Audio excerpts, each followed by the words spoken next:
Hello and welcome back to the NW Sportscast to bring out those brooms, everybody. The Mariners sweep the Los Angeles Anaheim Angels 5-1 here today. T-Mobile Park, a Sunday day game of baseball, and my goodness, did Luis Castillo look dominant in this one. 6 strikeouts, 7 innings pitched of no-hit baseball, giving up just 2 hits on the day. A great showing for Luis Castillo. And for the Mariners offense, stagnant through 8. Luke Raley with a solo shot that gave the Mariners the 1-run lead going into the top of the 9th. But then in that 9th inning, the offense starts to explode. Mitch Garver with a huge bases clearing double goes up 5-0. And then Bauman gives up 1 run in the 9th off an errant throw by J.P. Crawford. But that's about it for the Seattle Mariners in this one. And the Angels, complete dominance by the pitching staff. That's really the thing that sticks out to me. Another not great game for the Mariners offense. You know, yesterday, obviously, you have the big 9-0 win. But you've seen that a few times throughout the year where the Mariners have been really, really slow in offense. They get a game where they look like they're just hitting on all cylinders, and then it goes back to the ways of not being able to score with runners in scoring position, not being able to get on base consistently enough. But in today's game, in the 9th inning, you see some of what happened yesterday. And I know through 8, not great stuff. I believe held just to 2 or 3 hits. The Mariners only ended up with 5 by the end of the day, but it was enough. And in the 9th inning there, the Mariners added the insurance runs, and it ended up meaning something because, of course, the Angels do get that 1 run in the 9th inning. So the Mariners, they sweep the Angels. A not super great Angels team by any means, but, you got some good baseball players on that side, and it's hard to sweep any team in the MLB, so it's really, really important to keep everything in context. Now you look at the Mariners. They've now won 6 of the last 7 games. You win 3 of 4 against the Astros, then you win 3 straight against the Angels, and now you play an Oakland team that is really struggling right now with an opportunity to really go in there and take another few games from Oakland, and all of a sudden you could be looking at a 10-game stretch where the Mariners have won 8 or 9 games of those 10, really starting to build up their lead in the AL West. It's really important to win your games versus opponents in your division. Cannot stress that enough. When push comes to shove, you gotta win your division.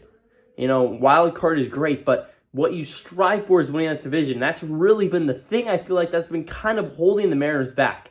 You obviously have that divisional. You win the wild card game against Toronto a couple years ago. Last year, you were unable to win the wild card or win the division. But I think this year the Mariners really have a great opportunity to get out of that wild card round, just avoid that altogether, and play an easier opponent in the ALDS if they get there. And it's a great start for the Mariners to really start to build that lead, start building that momentum into the dog days of July and August. So now we are into June. The Mariners, of course, they sweep the Angels. Before I kind of talk about some more big picture stuff, it's going to be a really quick post-game show because I am in the great country of Italy. 1 a.m. over here for a day game. So sorry I haven't been on the Sportscast as of much, but it feels great talking to you guys as of right now. If you're here, leave a like, comment, and subscribe on the video. It means a lot to both me and Levi. We're going to still try to get you content every single Mariners game. I have a Seattle Seahawks schedule prediction as well. So subscribe if you want all of that. Let's get back into this post-game show. So the Mariners, they sweep the Angels with this 5-1 win. They are now won 6 of their last 7 games and another opportunity to play Oakland. But what really happened in this one was, again, a very stagnant offense, like I said at the start. And I know yesterday it was a lot of great things. You obviously have the 9 runs. You have the big day by Ryan Bliss. But today in the 9-hole, Bliss, he goes 0 for 4. The top of the lineup really struggles. Julio Rodriguez goes 0 for 3. A few other guys also in that top part of the lineup wasn't able to get a lot of hits either. Those first 4 batters for the Mariners, no one had more than a singular base hit. So again, you're going to have those off nights, but even in these games when the Mariners are winning, it seems like those off nights are more frequent than the on nights. Today, Mitch Garver has that big hit, but before that, didn't really do much. Luke Raley was really, really good tonight, but only did have the 1 solo home run. Obviously, he got on base a couple of times with a few walks. But my point is, despite this win, there is still stuff that could have gone differently, that had this last 7-game stretch gone differently if the pitching staff was just this much worse. The Mariners offense still needs to be better. Definitely an improvement with yesterday's game. Today in the 9th inning, moving into that Oakland series as well. That's going to be really, really good to see. What I really want to hope for is that in this Oakland series, they take advantage of bad pitching. They're able to kind of use this momentum built up in last game and in tonight in the 9th inning and go in there and put up 5+ runs every single game. And I know that's kind of unrealistic in some sense to expect the Mariners offense to put up those 5+ runs. But at some point, you gotta look for consistency.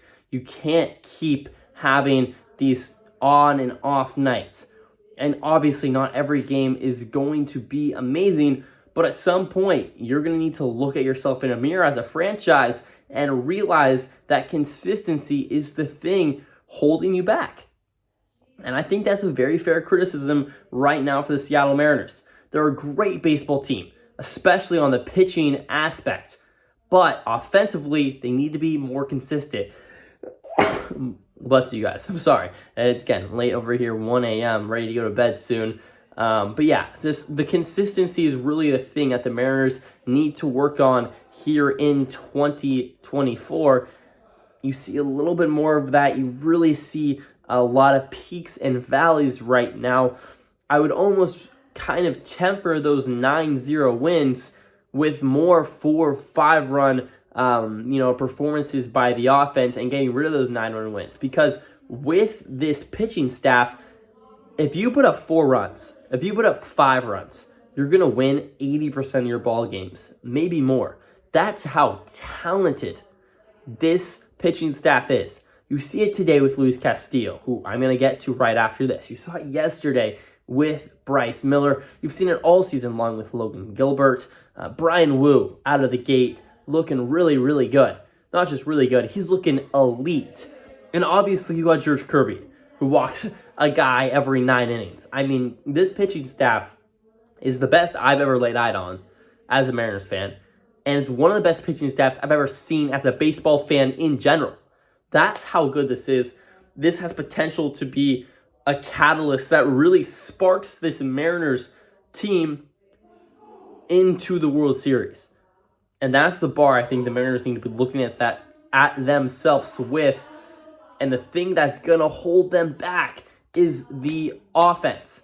And again, I love winning. And I will take a 1-0 win all the way from here to the end of October. Don't get that mistaken. But I know that's not possible. The Mariners pitching staff at some point is going to blow up. And they've done it before this season.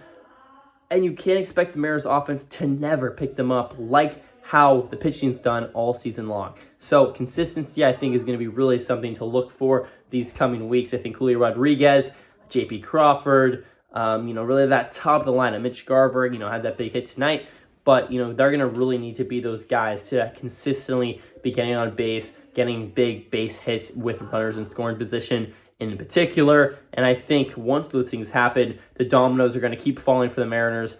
And hopefully the M's run away with this division, the AL West, which looks really, really bad outside of Seattle as of this point. But the Rangers obviously won the World Series. Houston, you never know. So you just got to stay diligent. You got to keep winning ball games, and you got to hope that Seattle can build up enough of a cushion that when those two teams inevitably make a run, your cushion is so big that it doesn't matter anyways. And that's kind of where you're hoping for. Kind of reverse positions last year. Seattle had that big run.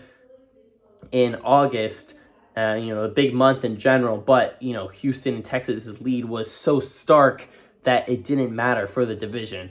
And, it ended up the wild card, obviously only one game behind, but that didn't matter either. So we had 10 minutes through this post game. Before we finish this thing up, I want to talk about Luis Castillo really, really quickly. He got the 6 strikeouts through 7 innings pitched. No earned runs. I mean, he is looking like the dominant Luis Castillo we've all come and known and loved the last few weeks. I mean, he is hitting. He's hitting with some nasty stuff. Everything's working for him. Both fastballs. My goodness, one moves out, one moves in. It's absolutely ridiculous stuff. I feel like I'm trying my favorite pizza place right now. And after a few weeks of, what happened there? They put something extra in the tomato sauce I don't like, or they're not cooking it well enough. Maybe I didn't try the right toppings. Now I'm going back to Old Faithful, and they're performing. The pizza place is dishing out pies left and right that are to my satisfaction, back to what I know and love. That's what I feel like with Luis Castillo. He seems to be going back to his bread and butter, the margarita, the pepperoni. No need to put anchovies on that bad boy. Give me the fastball up and in that rides in on your hands. Looks like a strike down the middle, tails in, and it's a 96-mile-per-hour pitch. It is almost unhittable when he executes correctly.